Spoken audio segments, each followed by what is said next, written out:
agriculture. And together, we are growing Kenya. Maybe under the covers sometimes is one that we're going to be talking about this hour. And I will tell you what that is in just a minute. But I have to remind you that, you know what, sometimes you think about the impact that you would have in society. And are you passionate about creating a better future for Kenya? Do you think about those things when you go to bed at night? Well, INM Foundation also thinks about that. And it's the social investment arm of INM Bank Kenya. So for the past 5 years, INM has been really vested and has taken 2% of their annual profit over the last 5 years and has put that directly into growing certain initiatives. And today, they're out saying, you know what? There are certain things that we do. And if you are passionate, then you can also be in the same place. They've demonstrated leadership, and we want to highlight their leadership in environmental conservation. They've also have initiatives under 3 others, such as education and skills development and economic empowerment, as well as enabling giving. But today, we're looking at the environmental conservation. The INM Foundation is dedicated to protecting our precious natural heritage through strategic partnerships and community-driven initiatives, ensuring a justifiable future for all. They believe in impact, and achieving it through focused action. As we renew our pact to keep impacting, learn more about the INM Foundation, its vital work, and how you can potentially collaborate by visiting imbankgroup.com/foundation. That's imbankgroup.com/foundation to learn more. Powered by I&M. And going back to INM. Exactly. You know, we live in very tough economic times, and because of that, you need someone who listens to you. I&M says, have you been looking and searching for someone who listens to you? I&M says, we are here and we are listening to you. When Kenyans voiced concerns about bank to M-Pesa charges, I&M says, we heard you, we listened to what you said, and they waived the same. When you struggled with short-term loans, we heard you introduced a 90-day option right on your phone. You just get to access it right on your phone. You don't have to go to the bank. And I&M says, we are listening and we are responding because your financial well-being is our priority. Experience a bank that's on your side, a bank that is next to you, that hears you, that listens to what it is you're saying. And that for you to be able to get these, you need to open your individual or solo biz account today via the I&M Bank OTG app. That is I&M Bank on the go app. I&M says, we are a listening partner. We are your friends. Just speak to us and we will listen and hear to your concerns. Fantastic. It's Friday, and our Healthy Friday conversation today is around the stigma around men's mental health. Like I said, it's conversations that we usually have under the cover of darkness, and we don't talk about it too much, isn't it? Because, you know, a man is not supposed to have weaknesses. A man is not supposed to be worried, or at least be overtly expressive about those worries, isn't it? And we're debunking the myths of our times. And so our Healthy Friday conversation is unmasking masculinity, breaking the stigma around men's mental health. And look, when we talk about this, we are touching everything in society today, whether we are touching the issues around why did Albert Ojwang die? Who killed him? Why can't we have people who will open their mouths and talk about the real situation? Why can't we have people to step down from high horses around some of these things? It's unmasking masculinity. And that's the conversation that we have this hour. We talk with 2 people, and one of them is already here this morning. Teresa Kainika, I beg your pardon, is a psychologist and CEO of All Smiles Therapy Center. And she's in the hot seat of the Situation Room this morning. Teresa, good morning. Good morning. How are you? Very well. How are you doing? Fine, thank you. And thank you so much for having me this morning. Karibu sana. Thank you. You're going to be joined shortly by Danish Odongo, who is the host of Manspective Africa, really, and has been quite vocal about being vocal, you know, and he joins us in a short while, and he'll tell us a little bit about his story and why it's necessary to have these conversations.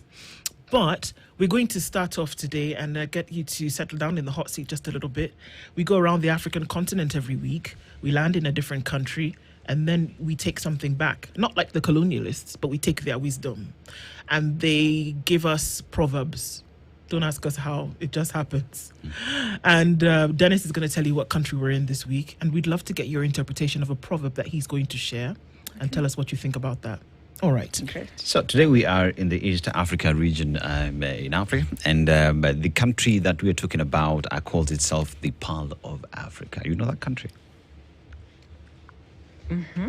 Yes, and it is a country that enjoys immense amount of rain. It's considered a breadbasket of the region, and that notwithstanding as well, it has a president who's been in power for around 39 years now, and as well, it is a country where when you talk about dancing and shaking the waist, the men in that country know how to do that very well. We're talking about Uganda. Wow. Yeah, talking about Uganda. Sure. Yeah, and the proverb that comes from that country, a bird will always use the feathers of another bird to build its nest. Mm-hmm. A bird will always use the feathers of another bird to build its nest. What do you make of that? That we need community. We are never strong alone. It's never all that serious. We need other people. Yeah. Well put. Indeed. Can't do it by yourself, can you? And there have been many a conversation about mental health, but there's not been enough a conversation around how men feel about speaking out, and that unfortunately too much is held within. And I guess we want to start off from that point, at least before Danish gets here, for us to weave these conversations together.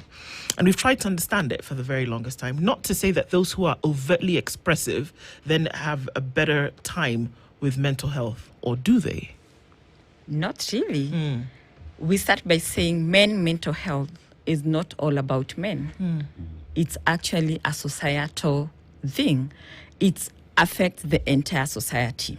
Because who are these men that we talk about? Our dads, our brothers, our husbands, our sons. And that means when one man is affected, an entire community is affected. So we first need to look at this from a holistic perspective, not just from where men are seated. Yeah. So we talk about masculinity, and just the word of it alone, it is seen as a societal construct that differs from different cultures in the world. And one of those is a man is supposed to be strong. A man is supposed to be the provider. You're not supposed to show emotions, because you are as strong as a rock. A rock don't crack. That's what they say. But as we look at the society as it goes, we find that men tend to be very emotional, only that they don't know how to share that. So then how do we bring the balance such that, fine, you need to provide, you need to be strong, you need to be all this, but then again, it is okay for you to speak up and seek for help? We bring in the balance by first mystifying stigma around it. You've said it so well. Men should not cry. Men should never ask for help. Men should never share when they're going through issues. They should not talk about it because they're supposed to be strong. Men are men, and so men are rocks. So we need to demystify and say, no, that's not the case. It's healthy and it's okay to cry, because when we suppress their feelings, what are we expecting them to do? Yeah, so they are highly affected because we do not give them a room. There is like a pattern. This is so structured. This is how a man should behave. And you know what? It doesn't start from when a man is grown. It starts right from when they are kids, You look at a boy child, and you're telling them, boys should not cry. What are you telling them? What about, I hear you, I'm here, you validate how they're feeling. How can I be of help to you? It's okay, you can ask for help. Yeah.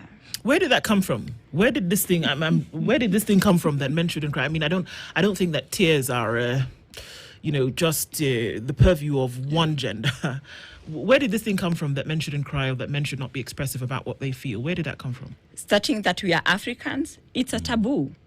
A man should be out there in the jungle. They should be fighting with lions and all that. So there is the expectation, because you're a man, yours is to protect, and you protect physically. Forgetting there is also emotional protection. Yes.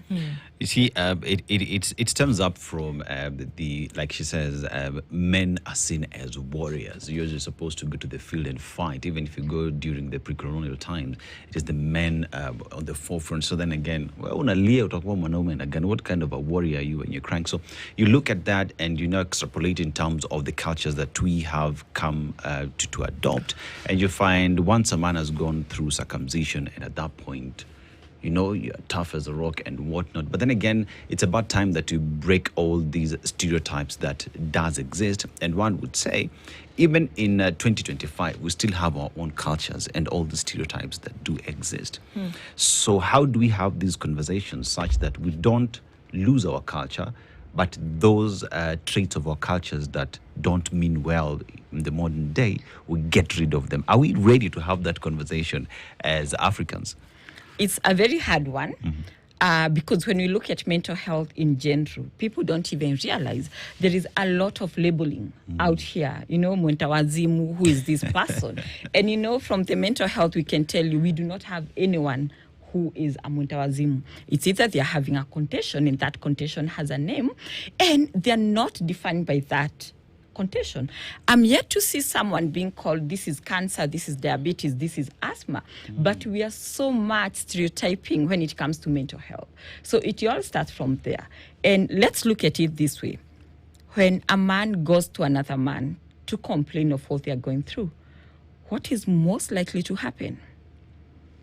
Get another bottle. Do this. Let's walk out. No, you are a man, you need to be man enough. We don't even offer them that audience. So it all starts by saying it's okay to be culturally right, and it's also okay to create that awareness. Being culturally right does not mean that we are not human in the first place, because we have feelings, thoughts, and all that gets to the output of our behaviors. So before we rush into judging, let's get to know, where are you coming from? Yes. To look at the genesis of things then really sometimes helps us to deconstruct some of these issues. I am still stuck. I am still trying to understand the connection between being hurt or expressing oneself through tears, the connection between that and weakness.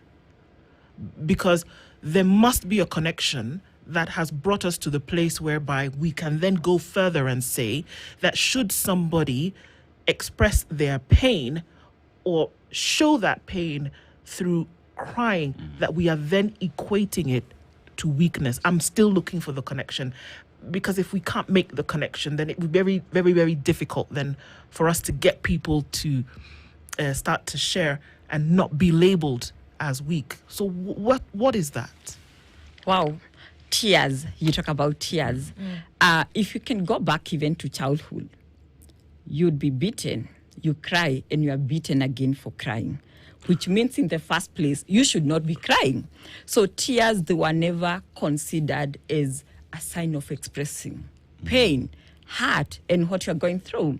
They were just considered to be just, a result, an input of something, a symptom, but not to see or to look at it from the, the heaviness of, oh, wow, this person is breaking down. And so here came the connection that when you are crying, any other person, if you're a man, should not be able to see your tears, because seeing your tears, it means now you become someone who is very weak, someone who is incapable of doing anything. And so if we are expecting you to be out there to fight on our behalf, how are you going to fight when we can still see your tears? But does that mean that really they don't cry?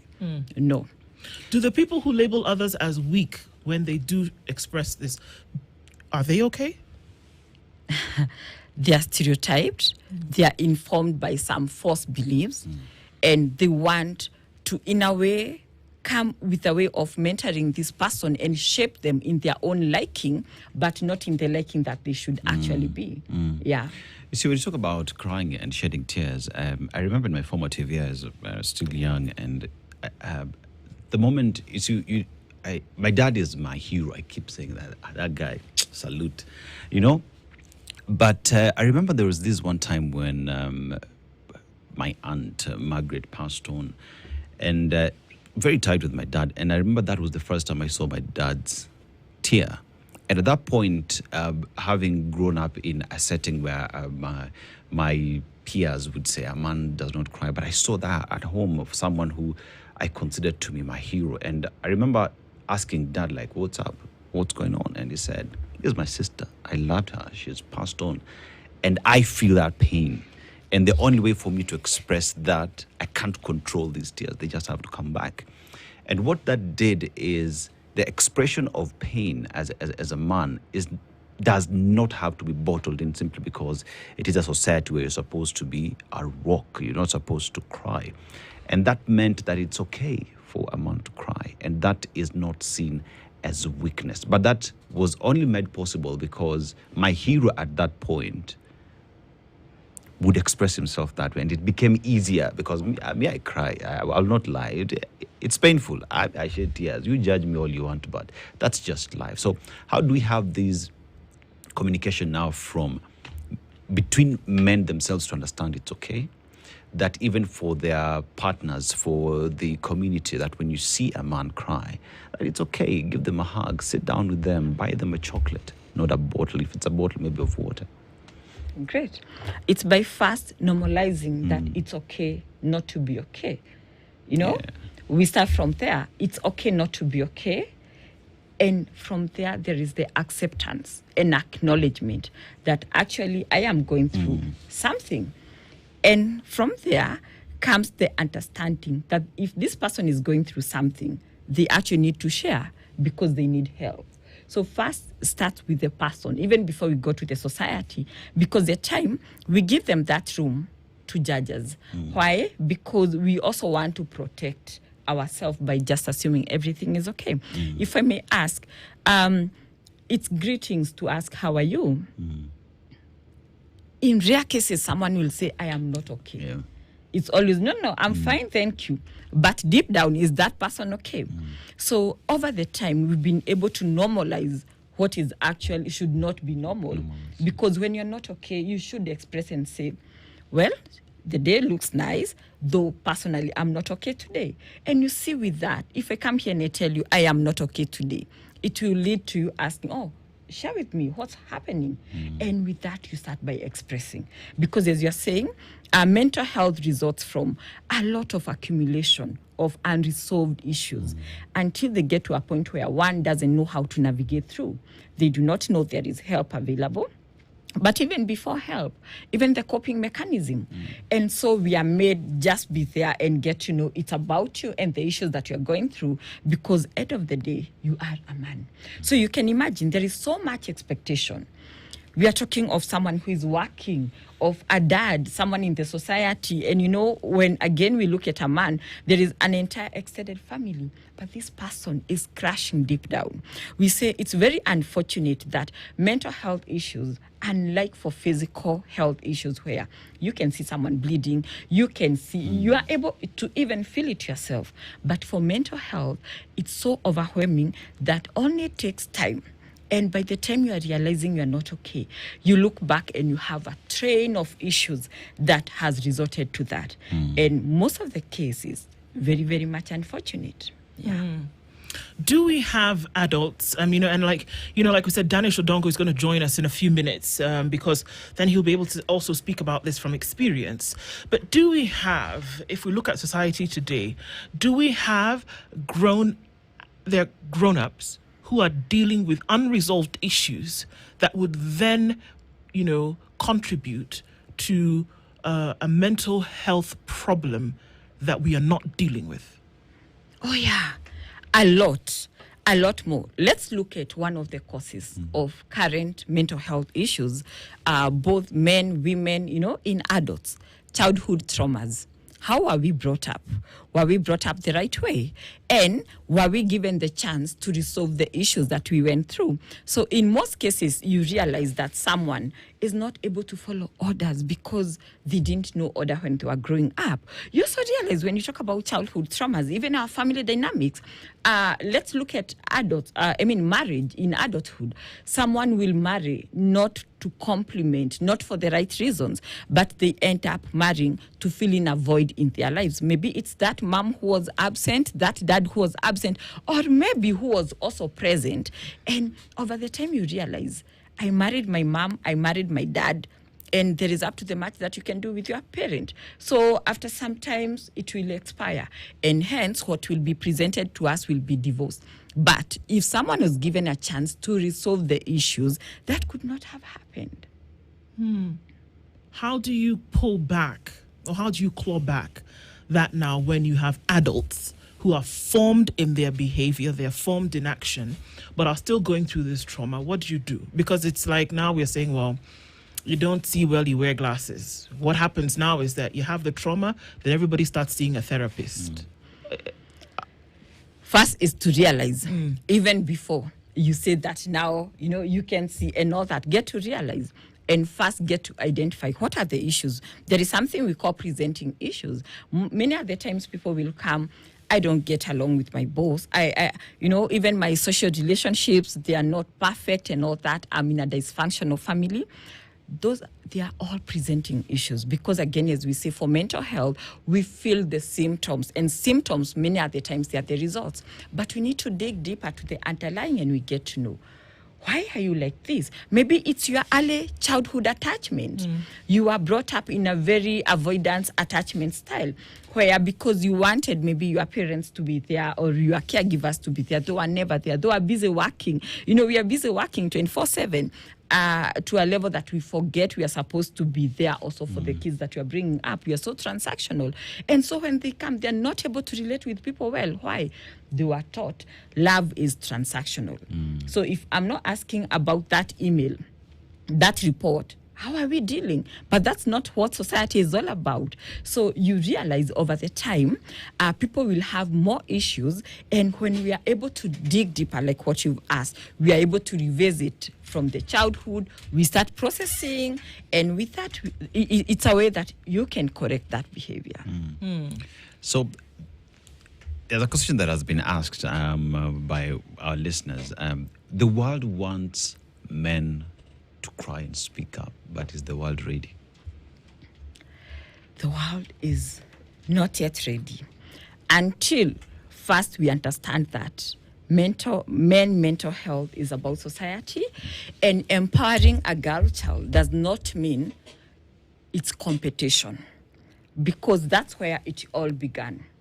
We were busy empowering this girl child, forgetting we wanted to equip them to be on their own, but it came to be what a man can do, a woman can do better. That's a wrong phrase. It should not be there. It should not be a competition. In any way, we should be able to complement each other. So we must start by embracing who is this boy child, so that we can say now we are ready. Because how are we ready for you if you're still competing other than being able to complement each other? Danish Odongo joins us as the host of Manspective Africa, and beyond just being a host, I think also then a personal experience. Danish, good morning. Good morning. My apologies for being late. Many have asked us, how do we have a conversation about men's health issues, and we're talking to a woman? But it's all the same. Yeah. Thank you for coming, and we're going to go to a break in just a bit, but let's get a perspective from you before we do that. And we've already started to dabble, and we're saying, are we dealing with a lot of men who have a lot of trauma, and how do we see the manifestation of that in today's world? How would I then be having a conversation with someone or be in a relationship with someone and realize, oh, hang on, something's not quite right here? Yeah. So thank you so much for that question. So my personal experience in 2019, I really did get into a very bad mental health breakdown, and guess what led to it? It was literally a breakup, a romantic relationship breakup, which eventually sort of like was like pulling a thread that connected all my life. But then I realized that all these things were, bad, and things were going wrong. And then I went through treatment, went through therapy, was on medication, I did a lot of journaling, and then eventually I recovered. So if you talk to me about this question in 2019, I would not have given you an answer, because I was just like many men. Because the very same things that can appear as, signs and symptoms of a man who's not mentally healthy are seen as really part and parcel of masculinity. Such as for what? example, anger, fits of rage. Sometimes you feel like there's just this overwhelming rage, and we imagine that that's actually masculinity. But also sometimes just being withdrawn, and drugs and substance abuse, which is a major issue that many men deal with. But we imagine that you're not a man enough unless you're drinking a beer with your buddies and drinking until you're completely passed out, and we imagine that all these things are good. But what I've come to learn is that majority of some of these behaviors and traits we call masculine are actually negative coping mechanisms to deep-seated psychological issues which we have not been taught to talk about, neither are we equipped to address. So what do? We bury them under, and then we show up wounded, and then we are bleeding on everybody else who did not cut us. How do you know that you have this issue, Danish? It's very difficult to know, honestly. It's very difficult to know, because if we talk about now the signs and symptoms, there are so many mental health challenges, many, over 300, by the way. And each has its own, sets of signs and symptoms. But let me talk about what men face a lot, which is drugs and substance abuse. If you are sensitive about that drink that you take, when people ask you, you're taking a little bit too much, and then you get offended, that is one of the first symptoms that you need to talk about this. If you're impulsive about it, if you cannot control it, if you cannot do work without a drink or without a shot or without all these things, then that often becomes a major sign. And for me, what I've come to learn in my work with mental health is that drugs and substance abuse is just the tip of the iceberg. The real issue now is under. So, but then that's what's showing as a major thing that everybody can see. Yeah. But you see, Danish, we live at a time as well where when a man, say, does not drink, you understand what I mean? And you just say, I don't drink, I'm easy. The next question is, hey, well, when you play up, and so you find men as well, they find themselves not having an option, because if you say you don't drink, then you are a player. If you drink, then perhaps then you are that guy. So how do we then deal with such? Because damn if you do, damn if you don't. And I think that's often what we tell, but we mostly tell that to Christian men. Either you are a player or you drink. But I think that's a very narrow way to actually segment men, and I think we do a lot of damage. When it comes to the things that are about men, we have ways to really give them very succinct words that are not always very comprehensive. One, they call it deadbeat. We don't know the context, we don't know the reason why, this, we don't give men grace, And we are very, he's angry, he's unavailable. We have words to describe men. But, for example, there's a lady who, attempted to kill her children in Kitengela. We were like, oh, let's support her. There's something wrong with her. There is this thing that is going on. But if a man did attempt to do that thing, would actually be very quick to, to take them in and lynch them through a mob injustice. Because in a world where we're living in, men, the joy of men is not celebrated. How men experience life is not understood. Because this world, while we say it's patriarchal, but I think it's deeply feminine. Yeah. Okay, we're going to start deconstructing some of this now, because I think we're getting to the core of some of these issues. At 24 minutes to 8 o'clock, we're having a Healthy Friday conversation around the men's perspective, and we're looking and essentially stripping away a lot of these layers and saying it's about time we had real conversations about this thing that we want to call masculinity. We want to say human beings. So let's get into those conversations this morning as we do. Danish Odongo is here with us this morning, as well as psychologist Teresa Kainika. We continue with this conversation right after this. Don't go away at 24 to 8.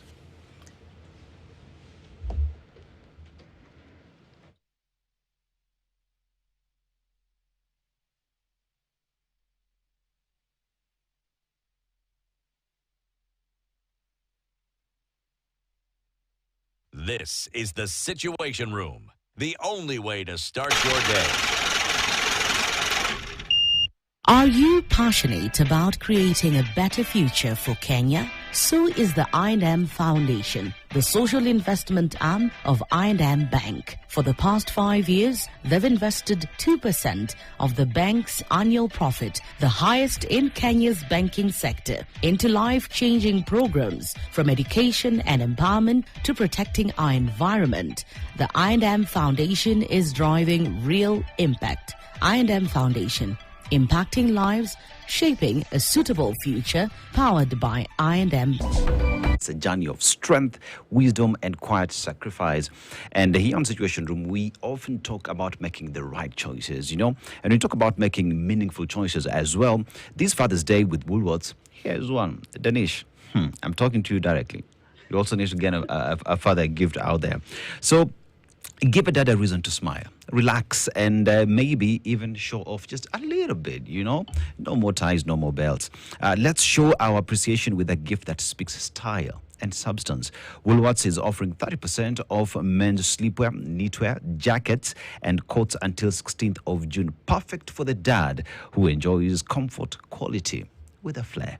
Now, whether it's a quiet night or a stylish evening with family, this is your chance to say thank you, Dad. Thank you to all the fathers out there with quality and that one that he'll equally feel. Now, something worthy of the man who's always been there, and visit your nearest Woolworths store today and shop in store. Terms and conditions apply, and Woolworths would say the difference. Absolutely. And even just thinking about that, and I thought about, even the gifting. And I think that we have set up structures, and these are psychological structures. We've set them up, and we have almost immortalized those structures by the things then that we continue to speak and the things that we continue to say. And I think about my sons, and I say, I don't want a situation where these guys are going to grow up and they're not going to be able to express themselves because somebody has this fallacious construction about how one gender ought to be. And I think we do. I do agree with you, Danish. I think we've done men a disservice. And I think that we have focused on one gender at the expense of another. And I think that whether it's cultural, whether it's and I saw a comment, and we often bring in our audience here, and somebody said, well, you know what? It's only here in Africa where we say a crying man is a weak man. Go to other places. You won't hear that. In fact, somebody tells you that your strength is found when you are able to have a manifestation of that whatever weak feeling that we have described that you may be feeling. So we're going to come to you in just a minute, Teresa. But Danish, how then are we getting to a place where we can actually strip away, because we strip away these falsities because that's what they are. And that we have many men in a very terrible situation today, and even still, the people who are with them don't know. I say, women don't know how to deal with a man who might be having an issue, because they themselves are thinking, how do I deal with this one who's supposed to be strong all the time? Yeah. How? So on my Perspective show, which actually airs on KTN, by the way, 10:30 p.m. every Wednesday night, I've hosted... recently, I hosted a psychologist who told me something that really, really profound. She's a lady. Her name is Stella. She told me that the way we give care, or the way we talk about care is and I know this might sound controversial, but it's the truth. It's about, she called it feminine. So she said that psychology mostly is designed to deal with women, because majority of them are the ones who've gotten help, and therefore a lot of evidence and facts that have been used to develop all these models mostly are feminine. And then she said that it's very easy to miss the symptoms of depression in a man as compared to the symptoms of depression in a woman. Because for example, she told me that in a man, the symptom of depression might not be closing the windows and being moody and not working out. It might be that they're impulsive, they drive recklessly, they have fits of rage. Those could actually be masculine signs of depression, and so we miss that. But secondly is talk therapy. So talk therapy is the widely used model to deal with psychological issues. We have cognitive behavioral therapy and many forms of therapy, but talk therapy is what is used a lot here. But men don't respond to talk therapy really well. But we don't ask ourselves, what would psychology that meets the need of men look like? Would it be somewhere in a bundu, somewhere around fellow men in a fire with meat, doing therapy for men. How did it look like to really design these things that, eventually can change? And why we don't do that is because we don't imagine the impact and the cost we are paying for neglecting men's mental health. We see it in accidents. Do you guys know that 80% of fatal road accidents, deaths in this road of Nairobi, they are men? Do you know that a huge chunk of, more women are diagnosed with HIV, but men 3 times die from HIV, yet they're diagnosed less because of health-seeking behaviors, which is still a masculinity issue. Do you know that... Oh, hang on. Yeah. They're diagnosed because they've actually gone to seek healthcare. But men won't go to seek it, so they're not diagnosed. So the numbers show up because the women are going to seek the help. Yeah. Women are seeking the help and they are adhering to treatment. Okay. Men are diagnosed, even though they are less, their numbers are less, but they don't adhere to treatment because also this form of masculinity that imagines that taking antiretroviral therapy is weakness or, adhering to plan eventually leads to more men dying by HIV, even though they are diagnosed less. So we have got to look at the cost of this toxic masculinity as a national disaster. I recently wrote an article which went really well, and it was about the death of Albert Ojwang. And I said, how can you be a big man in a big office with a big title, yet you are trailing a 31-year-old man who is a father and using the machinery, which he is the one who pays through his taxes to get him like a terrorist. You're a big man. You've been in this space for over 25 years. You have worked with bomb detonation. You've done all these things. But the problem is that if we don't address this masculinity, it will show up in leadership problem where we are weak. We have weak men who are dressed up in nice suits with big titles and big guns, and then they will brutalize the young men. Because, by the way, the biggest risk factor for any young man in this country, especially in urban areas, is a male police with a gun. Because the extrajudicial executions that happens in the informal settlements across this country, we have a huge number of tragedy. And because of men who have been taught that, oh, by the way, it's about muzzling how you feel, it's about being brutal, it's about being violent, it's about being aggressive, and then you hide all that by acquiring wealth. Now, wanakuuliza, well, what do you have?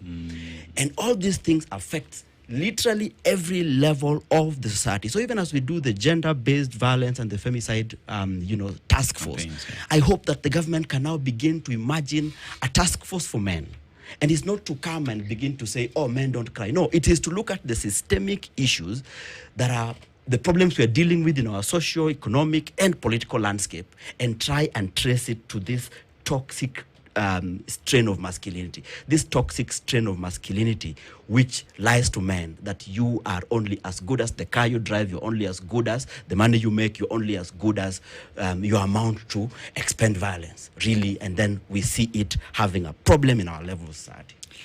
Is it time we take into consideration, Teresa, that these are things that are affecting across board? Because we often then think about mental health as the one that affects you in your sitting room when the curtains are drawn under the cover of darkness. But we never extrapolate it to society, to jobs, to government, to leadership. We never say that, hold on a minute, this strain could be the thing that's affecting and is exemplified in the issues that we see. Yeah.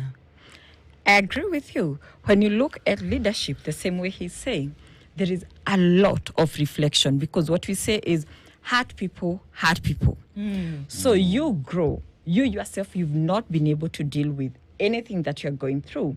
And so you'll become that person. The much you can do is to pour out, pain to other people. And this can only be felt when other people, they are receiving. And that's why most of the people, it will take someone to say, I think you are not okay. Shouting, dictatorship, all these things you're saying. Also, when someone wants to have everything by their own, could it be they're dealing with a void? They grew up in scarce, and so they want to refill what they never grew up with. Those are some of the things that are happening. Also, let's look at our offices. We've seen we are working male, female, but many other times we forget that we are all employees and we want to use the gender. It's okay for a female employee to be off duty and to call in sick, to call in that they want to go and take care of the kid. But what happens when it's on the opposite? When a male employee, many of the times, I'm not saying all through, they call in, but why are you the one to go to their school? So you see the structure. We start by even telling them, you don't have, because a man, there is the roles for the men. We now start again talking about or having stigma around the roles for the men, and now we have the roles for women. And so when it comes to taking care of the children and all that, this should be for the women, and for the man, yours is just to go out there. Hence, at what time are you teaching them that you need to parent? What about the kids that are growing in this family? Who will they grow to look up to? Then a time comes, they've lost their identity, they are given power, they are in leadership. What are you expecting them to do? So it's so much. But one thing I can say is we've seen a very big improvement. Nowadays, men are also calling in. They are calling for help. They are coming for therapy. They've been able to recognize that this is not about me. This is not my label. This is not my title. This is not my name. They've been able to see that I have an issue, I'm not okay, and I need to have it dealt with. You see, but we talk about, you've mentioned something that is very critical, which is on the modules being used, say, in psychological spaces to seek treatment and assistance. And for a very long time, it has been used of women. So it's pretty much designed to deal with issues around women. And here is a situation where the accidents we see, it is a lot of men causing these accidents. Perhaps it's a problem that we see. But when it comes, say, to dealing with that, no one has ever thought of, let's go for a road trip in a straight line and you have to follow each other during that time. If there is a conversation through walkie-talkies, because I've seen some guys, some YouTubers in America do that. Through walkie-talkies, people are sharing as they drive. And because the speed has been limited, at the end of the journey, say here to Mombasa, you find people have really poured out their hearts and a solution is being sought. At the end of the journey, now people sit in a fireplace and they have these conversations. So just in terms of going back to the curriculum that is being taught to psychologists on how to approach things differently, is that a way for us to start looking at solutions perhaps? The first call is for men to join psychology because almost 80% of psychologists are also women. Yeah. The enrollment, I was with this college that does psychology, a man counseling center. They were telling us that, by the way, we're not having any men who are, enrolling to be psychologists. If you go to USIU PhD program, it's entirely women. If you go to Daystar postgraduate for psychology, almost 80% of them are women, So if we also don't frame psychology as a career that also men can pursue, because it's still a gendered conversation, because we imagine men to be on top of pylons like Kenya Power or Kengen and dealing with engineering. Or with a big gun. It's a big gun, exactly. Yeah. We don't imagine a man being a caregiver, because that is seen as the role of a woman. So, so these gendered conversations hurt all of us, But let me just add something also small. I like what you've said. But we don't often think about the man who cannot have a car. Yes. The man who cannot afford to take a day off. There you go. And the man who is riding a boda in my village, Yes. in Ongechi, in Nyando constituency. Because also the sort of... I last year, I worked with... I was invited to a Kengen event. And of course, I've seen Frank, their marketing and communication person, telling me that he's watching. And they brought all these Kengen men together in Nairobi. And it was a beautiful day for them to be impacted and for them to be empowered. And, there were a series of conversations, health, money, and all this sort of stuff. So corporates are doing that and they're getting it right. But we must ask ourselves, how about that man who cannot take a day off?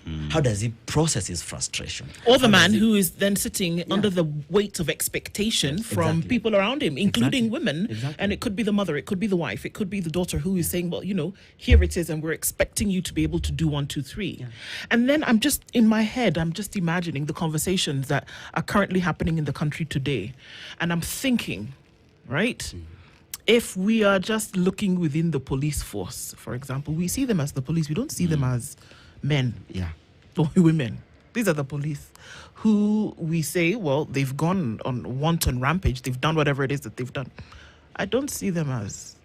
It's a social construct, but we don't see them as an individual. And that comparison that you've made, you said, what could be deeper that you in your position would want to take out whatever frustrations you're feeling to somebody, take them out on somebody else who may have been innocent in their trade. So what is this thing? Because it's a lot deeper than the gun and the book and the desk and the car. It's deeper than that, and it's the thing inside.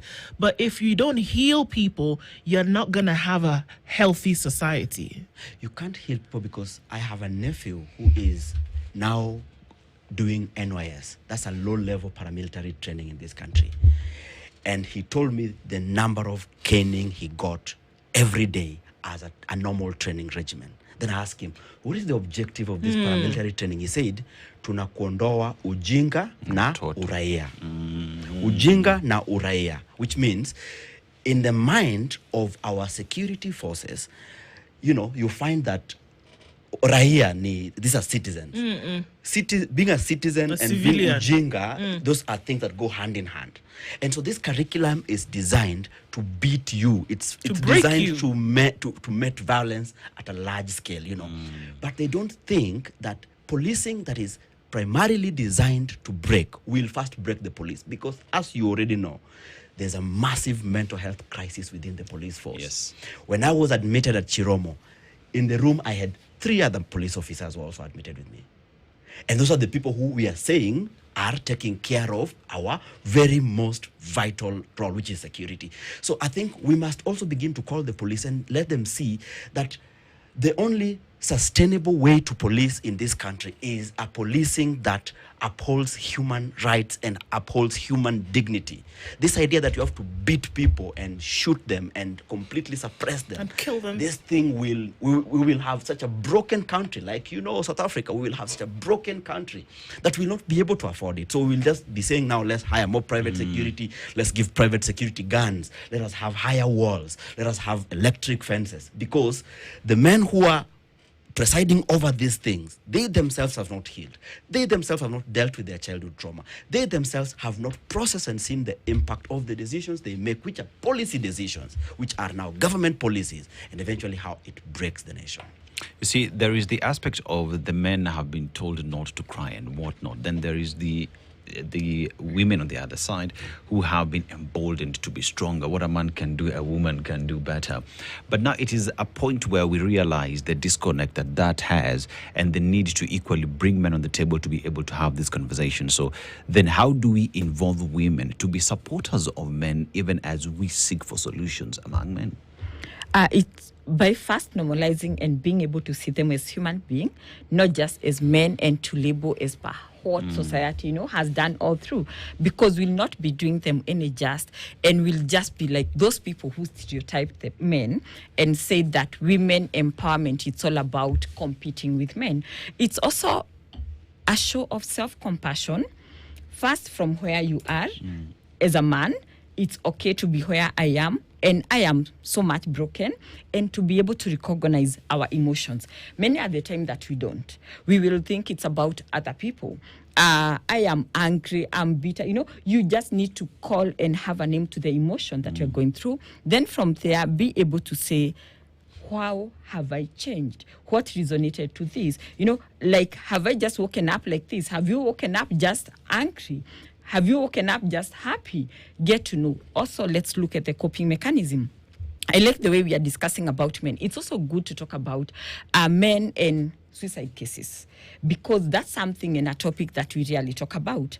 Now, statistics shows that that is the global statistic, that globally, as per WHO, we have 740,000 cases that have been reported within, a year.